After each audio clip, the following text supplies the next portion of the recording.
You like jazz?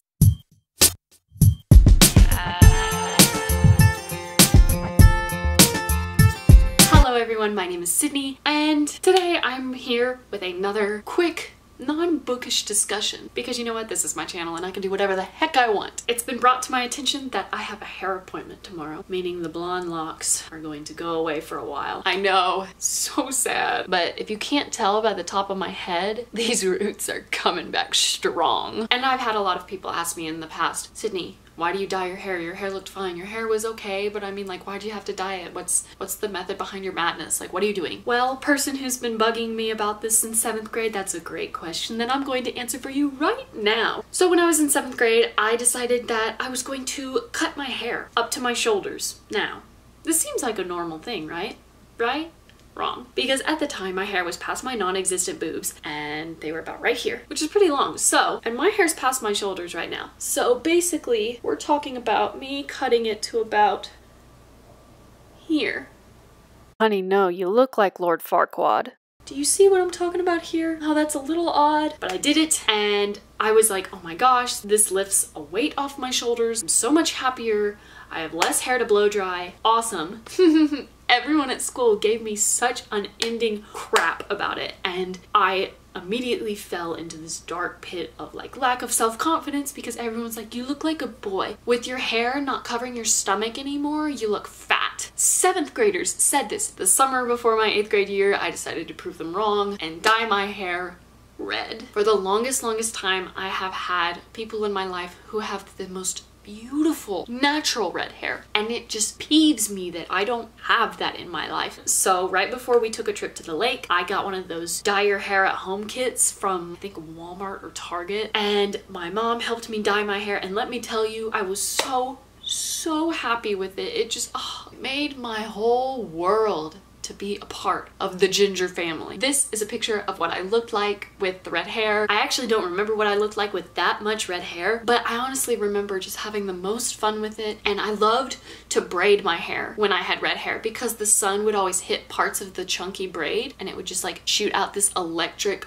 red orb of light, and it made me so happy, especially because it was summertime, and in the summer, I only have freckles on my nose, like the bridge of my nose. So in the summertime, when I'm really tan, they like pop out. And so with the red hair and the popped out freckles, I was just the happiest I think I've ever been in my whole life. And then the red started to fall away into like a softer red brown, like an auburn, right around the time I was in 8th grade. And that for me is when I thought my hair looked the best, and I was just happy because I did have my natural hair color, but I also had my little bits of red and spunk and personality, and I was totally fine with that. So then I kept re-dyeing my hair red for a couple of years to make sure that I could keep up with it. I think the oldest I was with red hair was in this picture. I think right before my junior year, so not too long ago. By then my hair had grown out again and it was all well and fine. And of course that little annoying obnoxious voice in my head was like, Sydney, you should cut your hair again up to your shoulders. I was like, no, we're not gonna do that. We're not gonna do that. January of 2018, I cut my hair up to my shoulders. But more than that, I also got blonde highlights. It was me embracing only brown and only blonde and doing away with the red because the red was harming my hair according to my hairstylist, which I totally understand and I respect that. So I decided to go on the healthier track and look a little bit more natural. And let me tell you the feedback that I got from that from my classmates, because they noticed the haircut first and then they were like, oh wait, it's a different color now. And I was like, yes. It was just such a positive change and I was so here for it. So if you ever see someone change their hair or cut their hair, always compliment them because, you know, it is a risk to make a drastic change like that. Actually, the day that I got my hair cut and colored was the day that I filmed my Great Gatsby book talk. So if you haven't seen that, you should go watch that and see it like a little reference point. And then junior year was over. Junior year was the worst year of my life. It was terrible and I was so ready to just bust out of my shell and do something crazy. Of course, I'm not of legal age yet. I'm almost. Oh my god, my birthday's in a week. So I couldn't do anything crazy. I couldn't get a tattoo. I couldn't get a piercing. I couldn't do anything wild, but you know, I could change my hair again. My hairstylist is the mom of my best friend. So she colored her daughter's hair an outrageous blue purple. It was so interesting and it was so her personality, and I was envious, hardcore envious of this girl's hair. And my mom was like, all right, for summer you can do something fun. And so immediately I was like, I'm getting purple hair. If you're looking at me right now, you will know that I did not get purple hair. However, my mom was like, well, at least make it a natural color. And so I'm thinking, well, I could go back to red again if I really wanted to, but that could damage my hair. Of course, you know, bleach damages your hair, but I mean, look what I did. But I went in there, and if you can't tell, my eyebrows are really, really dark. And the only way I can tell my natural hair color anymore is to look at my eyebrows. So going blonde was a risk, but my hairstylist was like, I think you would look really good in it. I think it fits your personality. It brings out your vibrancy. And it really did. I was pretty scared the first day because my roots were stark yellow. The dye was gonna calm down in a couple days, but she said the first few days it may look a little white. And so I'm so used to seeing myself with such dark hair, like really, really aggravatingly dark hair. And all of a sudden I was like brighter than the sun.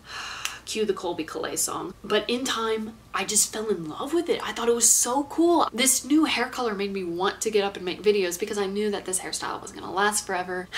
Which brings me to now, the day before I have to change my hair back to brown. I have senior pictures coming up, as in like the black drape pictures and also like my senior photo session pictures. And my mom made a really, really valid point about how in the future, I don't want to look back to my pictures and think, oh my God, Sydney, you were going through a phase. You should have kept your brown hair. Because I've had at least brown, red, brown hair for all of my yearbook pictures and I intend to keep it that way. But as for the reason why I colored my hair, originally it was because I wanted to change. But the more that I dyed my hair, the more I realized that it was connected to books. Don't worry, there is a connection. I've always found that if I'm writing or reading and I'm trying to relate to a character, looking like them really helps. When I had my red hair, that was when I was starting to write my own book, and my main character is a redhead. And so I wasn't stealing attributes of myself, but I was kind of embodying her personality. I was this completely other person, like I had some kind of alter ego, and like it really helped me bond with my story.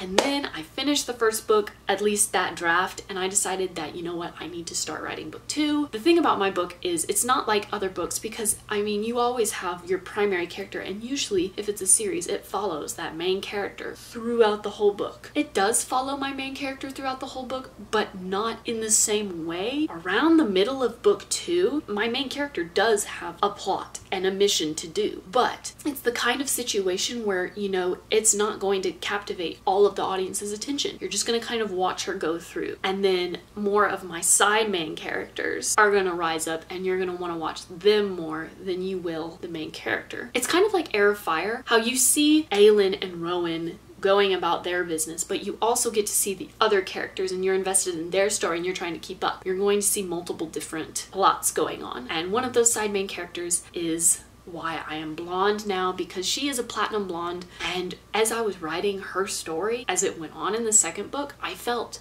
like I was just putting on her outer shell, and I like started embracing some of her personality traits because everyone was like, Sydney, you're not this flirty. Sydney, you're awfully adventurous. Sydney, why are you insulting me? I know you mean it out of love, but why are you insulting me? And I realized that I was just like totally becoming this person, and it was so cool.